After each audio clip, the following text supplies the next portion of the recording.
Clear है। टिकटों के वितरण में भले ही देरी हो, मगर चुनाव प्रचार का आगाज हो गया है। पूर्व मुख्यमंत्री विजय बहुगुणा सितारगंज में हैं इस समय चुनाव प्रचार के लिए। आइए सीधे बात करते हैं।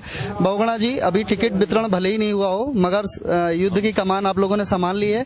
किस तरह से दावे हैं और क्या स्थिति रहने वाली है चुनाव में? पहले यहाँ पर्दाफाश रैली हुई, फिर परिवर्तन रैली हुई। पूरे उत्तराखंड में माहौल बदला है, लोगों का बड़ा उत्साह है भारतीय जनता पार्टी के लिए। जितने भी चैनल सर्वे कर रहे हैं उसमें स्पष्ट बहुमत दिखा रहे हैं। मैं यहाँ जहाँ आया हुआ हूँ, ये बहुत ही पिछड़ा क्षेत्र है। ये जो जलाशय है, इस जलाशय का व्यवस्था सारी उत्तर प्रदेश के पास है।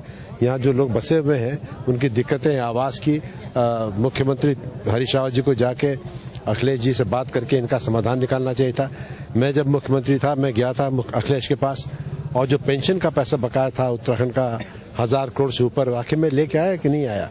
तो यहाँ की समस्या का हल तभी निकलेगा जब दोनों चीफ मिनिस्टर्स बैठ करके उत्तराखंड और उत्तर प्रदेश के ये जल जो ये जो लेक्स हैं, ये जल ये जो डैम्स हैं, इनकी व्यवस्था जो है इसको ठीक से चल जाए। हमारे उत्तराखंड के पास आना चाहिए और प्रधानमंत्री को अगर आवश्यकता पड़े तो इसमें दखल करना चाहिए।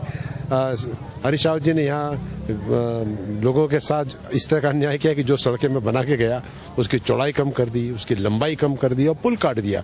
तो वो जो उन्होंने इस पूरे क्षेत्र के साथ, सितारगंज के साथ के पूरे उत्तराखंड के साथ जो उन्होंने भेदभाव किया विकास में, उनको इस चुनाव में फल मिलेगा।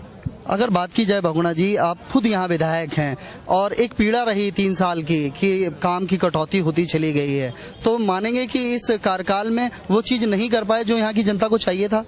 क्षेत्र बहुत पिछड़ा था और मैं कह सकता हूँ कि जितना 2 वर्ष में मेरे समय में कार्य हुआ वो छोटी बात होगी कि पहले कभी नहीं हुआ। उद्योग का ले लो, स्कूल का ले लो, ITI हो, पॉलिटेक्निक हो, डिग्री कॉलेज हो, सड़कें हो, लेकिन ये काम बढ़ना था आगे ना। आपने यहाँ पे नर्सिंग कॉलेज बनना था, हॉस्पिटल बनना था, आपने रोक दिया। तो आज हमारा हरीश रावत से झगड़ा कोई जमीन का झगड़ा थोड़ा ना है। आपने विकास रोका, आपने जो साथी आपके साथ नहीं थे उनका आपने दमन किया, उनके खिलाफ मुकदमे चलाने शुरू किए, रोज भ्रामक प्रचार, गलत प्रचार, चरित्र हनन करना। तो ये प्रदूषण जो उन्होंने फैलाया है, इसीलिए आज हम संघर्ष कर रहे हैं।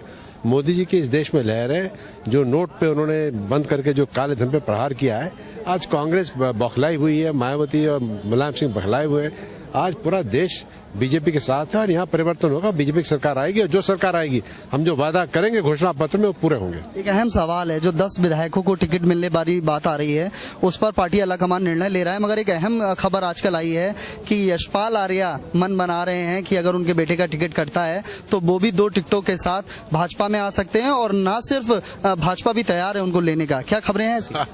राजनीति में खबरें आती रहती हैं, लेकिन अभी इस पे मैं कोई टिप्पणी नहीं करूंगा। तो साफ तौर पर आप थे विजय बहुगुणा जी, आपने साफ कहा कि जिस तरह की खबरें सोशल मीडिया पे या पार्टी में आ रही हैं उस पर अभी कमेंट नहीं करेंगे, मगर राजनीति में बहुत कुछ होता है, ऐसा इशारा वो देकर गए हैं। गौरव गुप्ता, प्राइम न्यूज, सितारगंज।